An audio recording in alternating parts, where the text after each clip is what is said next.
Les postos, on se retrouve avec Nono pour débriefer cette défaite de l'équipe de France, cette victoire de l'Argentine. Un match exceptionnel, incroyable, avec beaucoup de rebondissements, un ascenseur émotionnel, un match légendaire, une finale légendaire, avec deux joueurs légendaires. Nono est avec nous, salut Nono. Salut Sacha.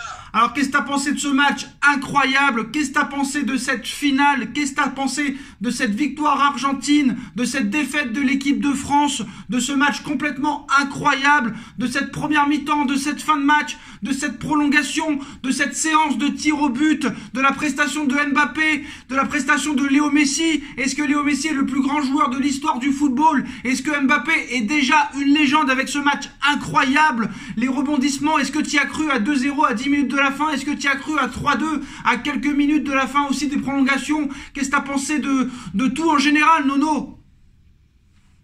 Eh ben Sacha, un match de dingue, on est passé par toutes les émotions, on a été trimballé pendant 60 minutes, trimballé de tous les côtés, j'ai dit ça y est, c'est fini. Et puis qu'est-ce qui arrive? Il arrive que l'équipe de France revient de partout. Voilà, tu te dis alors, il peut rien arriver à cette équipe de France, c'est inimaginable, c'est incroyable.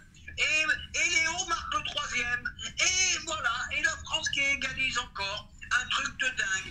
Aujourd'hui, on a vu le meilleur joueur de l'histoire, on a vu son successeur, qui s'appelle Kylian Mbappé, on a vu les deux meilleurs joueurs du monde à l'heure actuelle, on a tout eu, les émotions un génie du football, le futur génie qui le remplacera, voilà, on a tout eu, mais alors quelle finale, oh là là là là là là, l'une des plus belles finales que j'ai vues.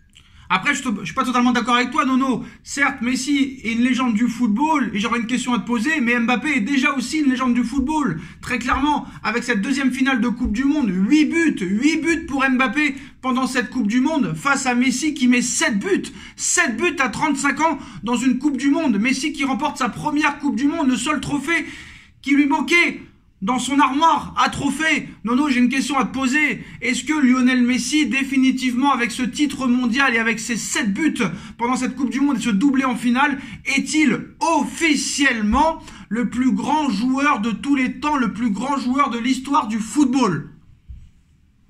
Ah bah Sacha, c'est la seule chose qui lui manquait à son palmarès. Voilà, il a tout fait.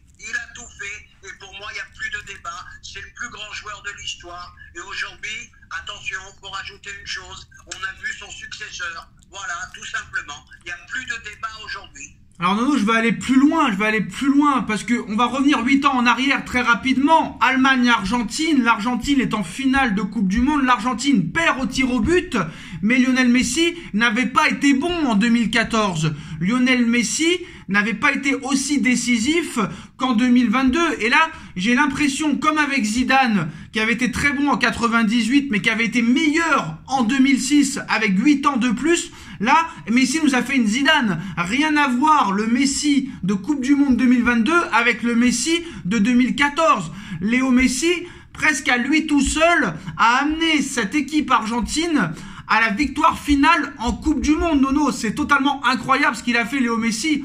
Donc très clairement pour moi c'est le plus grand joueur de l'histoire de tous les temps. Es-tu d'accord avec ça, qu'il nous a fait une Zidane 2006 de 98 et là il nous a fait une 2014-2022 très clairement? Ah bah Sacha, j'ai plus rien à dire, c'est ce que j'allais dire, tu m'as devancé. Il a fait une Zidane tout simplement. Mais faire ça à 35 ans, c'est vraiment stratosphérique. Bravo Léo. Triste pour l'équipe de France, ravi pour Léo. Voilà, moi ce que je regarde surtout, c'est l'une des plus belles finales, si ce n'est pas la plus belle finale que j'ai vue, et j'en ai vu quelques-unes, crois-moi. Depuis Brésil-France 70, je n'ai jamais vu une aussi belle finale. Voilà. Brésil-Italie, tu veux dire? Brésil-Italie, pardon, je m'excuse, je suis dans l'émotion. Tout le monde est dans l'émotion ce soir, les postos. Alors très clairement, est-ce que c'est la plus belle finale de l'histoire de la Coupe du Monde? Est-ce que c'est le plus beau duel de l'histoire d'une Coupe du Monde? Parce que honnêtement, en une finale de fou, on a eu deux légendes qui se sont fait la moue et qui viennent du même club. Nono aussi, il faut que t'en parles. Messi, Mbappé sont au Paris Saint-Germain. Qu'est-ce que t'as pensé de la prestation d'Angel Di Maria aussi, qui a été buteur, qui a été buteur ce soir. Ça a été un petit peu... bon, il y a quelques coupures, il y a quelques problèmes. Là, il y a tout le monde qui appelle, il y a tout le monde qui machin. Les postos, c'est l'émotion. Nono va très vite revenir.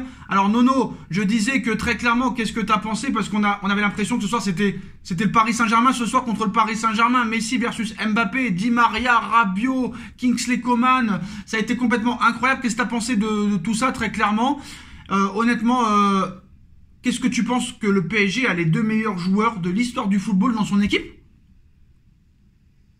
Tout simplement, Sacha, et c'est là qu'il faut dire merci à Monsieur Nasser. Voilà, je rajouterai Neymar. Bon, voilà, qui a un ton en dessous quand même. Mais voilà, d'avoir ces 3 joueurs au Paris Saint-Germain, on ne sait pas la chance qu'on a. Alors, parle-nous un petit peu des prolongations de cette fin de match, comment tu l'as vécu, qu'est-ce que tu as pensé des changements de Deschamps qui ont causé peut-être la perte des tirs au but. Griezmann, un spécialiste qui est sorti, Giroud qui aurait pu aussi marquer son penalty qui est sorti, Rabiot qui sait très bien tirer les penaltys qui est sorti, Dembélé qui aurait pu marquer le sien aussi qui est sorti. Les changements ont fait beaucoup de mal à l'équipe de France pendant cette séance de tirs au but, Nono, hein. Peut-être. Bon, par contre, on ne peut pas lui reprocher. Il a fait un bon coaching dès la fin de la première mi-temps avec un Dembélé inexistant et un Giroud inexistant. Donc là, ça a été un bon coaching. Bon, comme il dit l'autre, c'est pile ou face. Il y a un moment, peut-être qu'ils étaient cramés aussi, les mecs. Peut-être qu'ils pensaient que ça n'irait pas jusqu'au tir au but. Voilà, qu'est-ce que tu veux que je te dise? Alors, Deschamps a fait une erreur pendant la séance de tir au but, Nono. Est-ce que tu saurais laquelle? Laquelle? Moi, je pense qu'un coup sûr, c'était Griezmann dans la séance de penalty. Peut-être, mais je pense qu'il a fait une autre erreur. La même erreur qu'a fait Tite contre la Croatie. Est-ce que tu saurais la reconnaître? De ne pas avoir fait tirer qui? Normalement, il aurait dû faire ce que Scaloni a fait. Très clairement. Bien sûr, ça c'est sûr. C'est Léo qui a tiré en premier, il fallait faire pareil. Voilà, donc il fallait faire tirer Mbappé, même si Mbappé n'est pas un spécialiste du genre, il y avait quand même de grandes chances qu'il le marque. Il aurait dû faire tirer Mbappé en premier pour donner de la confiance aux autres tireurs suivants. Parce que quand tu rates en premier, il y a une énorme pression sur les tireurs d'après. Et là, ça devient compliqué, surtout que c'était pas des spécialistes en la matière. Je savais que Coman allait le rater et que Tchouaméni allait le rater aussi. Donc il a fait l'erreur de ne pas faire tirer Mbappé en premier pour moi. C'est l'erreur que n'a pas fait Scaloni, d'avoir fait tirer Messi en premier. Ça a été une erreur pour moi. Voilà, la même erreur que Tite, peut-être. Ah, il n'y a pas de peut-être, c'est sûr et c'est certain. Nono, très clairement, cette finale de Coupe du Monde, on en reparlera dans 5, dans 10, dans 15, dans 20, dans 50 ans, non? C'est ce que je t'ai dit. Moi, la seule finale que je regarde encore, c'est Brésil-Italie 70. Celle-là, je la regarderai avec plaisir parce qu'on a eu quelques finales qui étaient quand même pas terribles. Ouais, donc ça a été totalement incroyable ce match. Il y aurait tellement de choses à dire, on pourrait faire une vidéo de 3 jours, très clairement.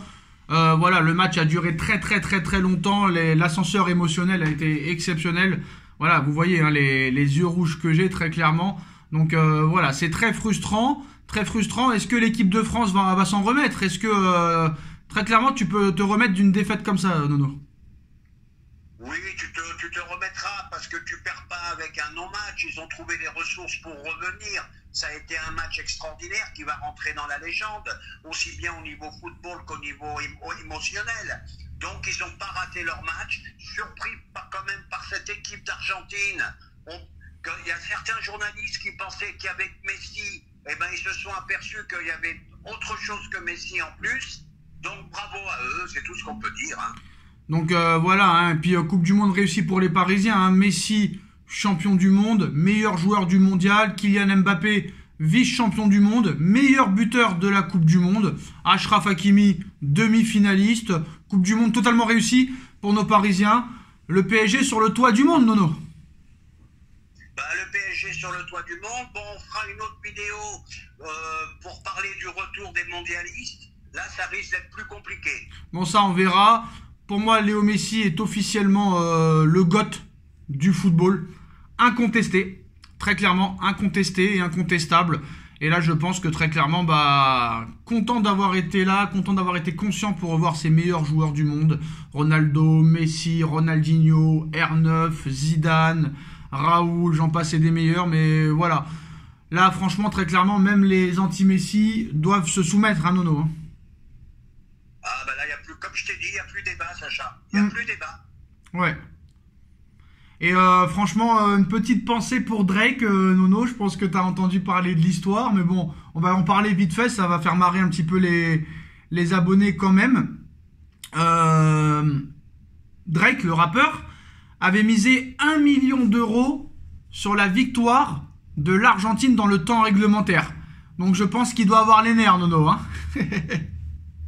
Oh putain, Drake. Bon, ça va, il est blindé, Sacha. Fais pas Voilà. aussi pour lui. Il est blindé, mais quand même, tu dois avoir franchement la folie.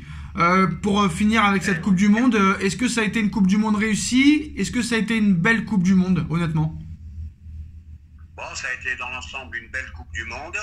Bon, je me suis plaint un peu du niveau de jeu en phase de poule, et ça a été mieux, et ça me conforte dans mon idée. Dès que c'est des matchs éliminatoires directs, et ben le niveau il change. Et qu'est-ce que tu penses des gens qui ont dit que ce soir on a eu un arbitrage pro-argentin? Bon, ça se discute, mais bon. Non, là, faut arrêter. Moi, je vais te dire, il y en a qui disaient, quand les Français se sont fait balader en première mi-temps, ça y est, ils sont atteints du virus. Quand ils ont égalisé, il n'y avait plus de virus. Restons dans le football, restons raisonnables.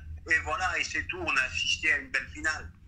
Et ben voilà les postos, malheureusement la France défait en finale au tir au but après un match incroyable, extraordinaire, historique, légendaire. Dites-nous encore une fois ce que vous en pensez en commentaire.